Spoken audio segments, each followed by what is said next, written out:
एमकेसीएच में अचानक 200 डॉक्टरों के द्वारा मनीष कश्यप को घेर लिया जाता है और बंदी बना लिया जाता है और बंदी बनाने के बाद बुरी तरह से पिटाई कर दी जाती है। पिटाई इतनी की जाती है कि उनका स्थिति बिगड़ जाता है और बड़े बड़े नेताओं के पैरवी से कोई दुर्घटना न हो जाए इसका भय सताने लगता है और तब जाकर के उनका पैरवी होता है और जब वह छूटते हैं तो सीधे हॉस्पिटल में उन्हें एडमिट कराया जाता है और जब वह कुछ बोलने की स्थिति में होते हैं तो कुछ मीडिया कर्मियों के बीच वे अपना बयान देते हैं और जब बयान देते हैं तो सभी का होश उड़ जाता है। सच्चाई जब लोग जानते हैं तो सभी आश्चर्यचकित हो जाते हैं कि एमकेसीएच जैसे हॉस्पिटल में अगर मरीजों का इलाज नहीं होता है तो फिर यह जो दावा की जाती है न्याय के साथ विकास, यह कैसी दावा है। इस सरकार में जिस तरीके से एमकेसीएच में अगर कोई व्यक्ति आवाज उठाए मरीजों के इलाज के लिए और उसको बुरी तरह से पीट दिया जाए, वो भी एक मनीष कश्यप जैसे यूट्यूबर को, जो आज परिचय के मोहताज नहीं अपितु पूरे दुनिया में उनका यूट्यूबरों के दुनिया में डंका बजता है और पारदर्शिता से आवाज उठाने के लिए भी वे जाने जाते हैं, निर्भीकता से आवाज उठाने के लिए भी वह जाने जाते हैं। कहीं ना कहीं हर समय वह चर्चाओं का विषय बने रहते हैं अपने कृत्यों के माध्यम से और वैसे चर्चित व्यक्ति के साथ जब इस तरीके का दुर्व्यवहार होता है तो आप समझ सकते हैं कि आम आदमी के साथ क्या हो सकता है। मैं इस वीडियो में आपको विस्तार से बतलाऊंगा कि किस तरीके से मनीष कश्यप को बंदी बनाया गया, आखिर उनको बंदी क्यों बनाया गया, उनके साथ पिटाई क्यों की गई और वो यहाँ तक कहते हुए दिखते हैं कि हमें वह मार देता तो अच्छा होता। इस तरीके से अपमानित करके छोड़ना हमारे जीवन के लिए एक बहुत ही बुरा पल है। कम से कम हमारे जनाजे में, हमारे अर्थी में 1 लाख लोग आते और वो सभी लोग यह बात तो कहते कि मनीष कश्यप लड़ते हुए, मनीष कश्यप गरीबों का आवाज उठाते हुए शहीद हो गया है, लेकिन जिस तरीके से वे लोग अपमानित करके हमको छोड़ा है यह बहुत ही दुर्भाग्यपूर्ण है। ये तमाम चीजों पर हम इस वीडियो में चर्चा करेंगे, तो आप वीडियो पर बने रहिए और देखिए सच्चाई इस शासन व्यवस्था की। तो आप लिए चलते हैं कि किस तरीके से ये सारी घटनाएं होती है। होता यह है कि शुक्रवार के दिन, पिछले शुक्रवार को एक 16-17 वर्ष के बच्ची का एडमिट वहां कराया जाता है उस हॉस्पिटल में, कारण कि वह बहुत ही गहरी माने नीचे स्तर से शरीर काम करना बंद कर देता है, वैसे रोग से, लाइलाज रोग से वह जो है ग्रसित होती है और उसमें यह बतलाया जाता है कि यह रोग जो है बड़ी तेजी से कार्य करता है, अगर तुरंत इसका इलाज नहीं कराया जाए तो संभवतः उसके जीवन को बचाना मुश्किल हो जाएगा। तो वह शुक्रवार को यानी 16/5/2025 को वह लड़की एडमिट होती है और उसका न शुक्रवार को इलाज होता है, न शनिवार को इलाज होता है, न रविवार को इलाज होता है। और इस बीच जो है उस बच्ची के परिजन मनीष कश्यप से कहीं ना कहीं से मुलाकात करते हैं या बात करते हैं और मनीष कश्यप जो है 19 मई 2025 को जो है एमकेसीएच पहुंच जाते हैं और वहां जब पहुंचते हैं तो वहां जूनियर डॉक्टरों से वे बात करते हैं तो वे कहते हैं कि बिना जांच रिपोर्ट का हम किस तरीके से इलाज करें। मनीष कश्यप पूछते हैं कि आखिर ये जांच रिपोर्ट आने में कितना समय लगता है, तो उन्हें बतलाया जाता है कि 48 से 72 घंटे की समय जो है यह जांच रिपोर्ट आने में लगती है और 3 दिन एडमिट किए हुए उस मरीज का हो गया था, लेकिन आज तक जांच रिपोर्ट नहीं आया था। तो फिर से वह जाते हैं और उस डिपार्टमेंट में बात करते हैं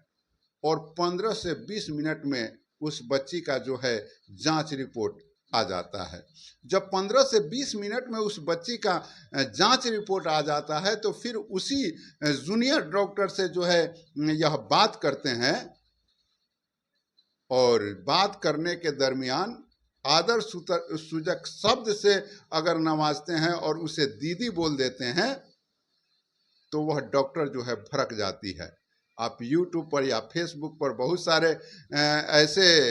जो लोग बनाते हैं ऐसे ही वीडियो कुछ जानकारी देने के लिए, और उसमें आप बहुत सारा वीडियो देखे होंगे कि एक मैनेजर के पोस्ट पर या जूनियर मैनेजर के पोस्ट पर भी काम करने वाला होता है या कोई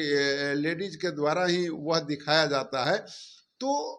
उसमें किस तरीके से वे अपने ईगो को दिखाती है, और यह एक मनोरंजन मात्र के लिए होता है। लेकिन यहाँ डॉक्टर जो है सच्चाई इस बात को दिखाती है कि किस तरीके से MKCH के डॉक्टरों का ईगो काम करता है, और वह मनीष कश्यप को यह बात बोलती है कि तुम दीदी हमको क्यों बोल दिया, हम दीदी तुम्हारा लगेंगे, हम डॉक्टर हैं। तो उस लेडी डॉक्टर के पास यह ईगो कहा जा सकता है कि अगर दीदी, हमारे हिंदुस्तान में मर्यादित भाषा बहन को कहा जाता है, बहन अगर किसी को व्यक्ति कहता है तो वह एक मर्यादित भाषा होता है, और वह एक मर्यादित भाषा बोलते हैं तो वह भड़क जाती है। आखिर हमारा समाज कहाँ जा रहा है, आप जरा सा सोच सकते हैं। तो होता यह है कि वह दीदी बोलते हैं, फिर बाद में कहते हैं सॉरी डॉक्टर ही बोलते हैं जब वो भड़क जाती है। तो ये कहते हैं कि अब यह जांच रिपोर्ट आ गया तो अब इसका इलाज तो हो सकता है। इस बात पर दोनों आदमी के बीच तानातनी होने लगता है। ऐसे मनीष कश्यप तानातानी के लिए प्रसिद्ध हैं, आप देखते हैं, और वो इतना भी ज़्यादा बोलने लगते हैं कहीं कहीं कि कहीं कहीं मामला तो उनके बोली से बिगड़ ही जाता है। लेकिन खैर यहाँ जो मामला है वह क्या बोलते हैं नहीं बोलते हैं इस पर मामला नहीं बनता है। यहाँ मामला बनता है कि MKCH का व्यवस्था क्या है, वहाँ आम आदमियों का इलाज किस तरीके से होता है, ये सवाल बन जाता है। वो क्या बोलते हैं नहीं बोलते हैं ये बड़ी बात नहीं है, यहाँ बात यह हो जाता है कि आखिर वह व्यवस्था वहाँ क्यों इस तरीके का।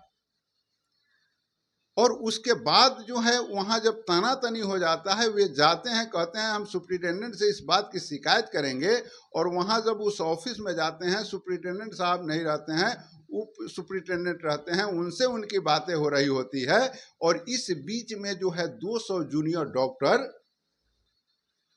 उनको घेर लेता है, और उसी रूम से ही, उसी ऑफिस से ही उप सुप्रिटेंडेंट जो है पिछले दरवाजे से निकल जाते हैं, और मनीष कश्यप को पकड़ लिया जाता है, और उनको पकड़ के बंधक बना लिया जाता है। उनके साथ जो है इस तरीके का कृत्य किया जाता है कि उसका बयान करने से भी वो कतराते हैं, और उनके साथ बुरी तरह से पिटाई किया जाता है। वह ये भी बात कहते हैं कि यह नेता बनना चाहते हैं, इसको खत्म कर दिया जाए, हमारा वीडियो मैंने एवं प्रकार से वो मैंने कोई भी कुकृत नहीं हुआ जो मनीष कश्यप के साथ नहीं हुआ। और उस तरीके से इतना कहा यह भी जाता है कि मनीष कश्यप को वहां माफी मांगना पड़ा अपने प्राण बचाने के लिए, और किसी तरीके से उनका प्राण वहां से बच सका। और ये भी कहा जाता है कि बड़े बड़े नेताओं का भी पैरवी हुआ तब जा करके उनकी जान बच सकी। तो आप सोचिए, एक व्यक्ति को इलाज कराने के लिए अगर कोई व्यक्ति जाता है और उसका कोई परिविकारक पहुंचता है, कोई व्यक्ति वहां पहुंचता है, उस व्यवस्था को जानने का प्रयत्न करता है, तो किस तरीके से इस न्याय के साथ विकास वाले सरकार में उसके साथ कृत होता है। और बड़ी बात यह है कि विशेष चर्चा से पूरे दुनिया में निर्भीकता के साथ पत्रकारिता करने के लिए प्रसिद्ध मनीष कश्यप जो है बीजेपी ज्वाइन कर लेते हैं, और उसी बीजेपी का सरकार भी है, चल रही है इस बिहार में, और उसी सरकार की यह व्यवस्था है, और उसी सरकार में यह व्यवस्था है। आदरणीय तेजस्वी यादव जी कहते हैं कि वहां हॉस्पिटल की व्यवस्था बहुत ही दयनीय है, और इसी दयनीयता को देखते हुए हमने एक बार में 1200 डॉक्टरों का तबादला किया था। तो ये तमाम चीजें जो हैं वहाँ जो व्यवस्था जो संचालित हो रहा है वह कुव्यवस्था का सरकार हो रही है। तो आखिर इसका दोषी कौन है और क्यों इस तरह से कुव्यवस्था का शिकार हो रहा है और सरकार की नजर, सरकार की ध्यान उस पर नहीं पहुंच पा रही है। आज जिस बीजेपी का एक नेता कहा जाता है मनीष कश्यप को, अपने पत्रकारिता जीवन यानी यूट्यूबर जीवन को दांव पर लगा करके और बीजेपी का सदस्यता ज्वाइन करने वाले मनीष कश्यप अपने कैरियर को दांव पर लगा दिए और एक पार्टी का सदस्यता ग्रहण किए। और उस पार्टी में इस तरीके का दुर्दशा अगर उनका है तो आप सोचिए कि उस पार्टी का मानसिकता क्या हो सकता है। किस तरीके से लोगों के साथ,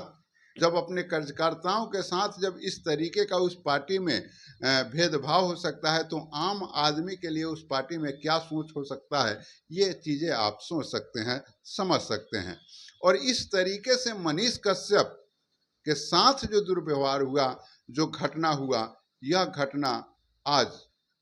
सभी को शर्मसार कर रहा है, सभी को सोचने पर मजबूर कर रहा है कि आखिर इस बिहार में ऐसी व्यवस्था आखिर क्यों है।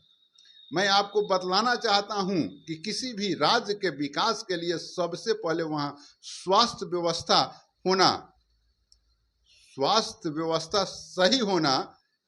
प्रथम प्राथमिकता है और दूसरा प्राथमिकता शिक्षा होता है और उसके बाद में चौथा व्यवस्था जो है जो भी हो। लेकिन यह दो व्यवस्थाएं जो हैं प्रमुख रूप से पहले ही स्तर पर जो है स्वास्थ्य व्यवस्था है। और जहां स्वास्थ्य व्यवस्था की यह स्थिति है और वहां की सरकार न्याय के साथ विकास की बात करती है तो आप सोच सकते हैं कि किस तरीके का न्याय के साथ विकास हम लोग को मिल रहा है।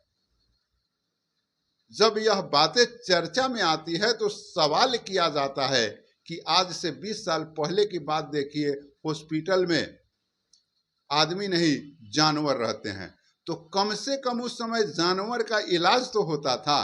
आज तो उस जानवर का भी इलाज नहीं हो रहा है, इंसान की क्या बात करे। जो स्थिति जो है अभी निकल करके सामने आ रही है। लगातार आयुष्मान कार्ड बनवा करके हमारे आदरणीय प्रधानमंत्री नरेंद्र दास मोदी जी जिस तरीके से जनता का विश्वास जीतने के फेर में पड़े हैं और उस तरीके से जो आपको सामने जो परिदृश्य दिखाई दे रहे हैं कि सरकारी संस्था जो आम आदमी के टैक्स से उन लोगों की जो सैलरी दी जाती है, आम आदमी के टैक्स से जो व्यवस्थाएं चलती है वह व्यवस्था सुदृढ़ नहीं है। तो क्या आयुष्मान कार्ड से आप क्या दिखलाना चाहते हैं? आयुष्मान कार्ड से किसका इलाज हो पाएगा? ये चीज़ें भी आपको कमेंट करने के बाद ही पारदर्शिता लाया जा सकता है। आप कमेंट करेंगे तो ही इस बात का निष्कर्ष निकल सकता है। तो इस तरीके का जो चीज़ें निकल करके आया है, जो मैं आपको बतलाया हूं, जो मनीष कश्यप के साथ है जो घटना हुई है, इस पर आपका क्या कहना है? कमेंट के माध्यम से ज़रूर बताइएगा। जय हिंद।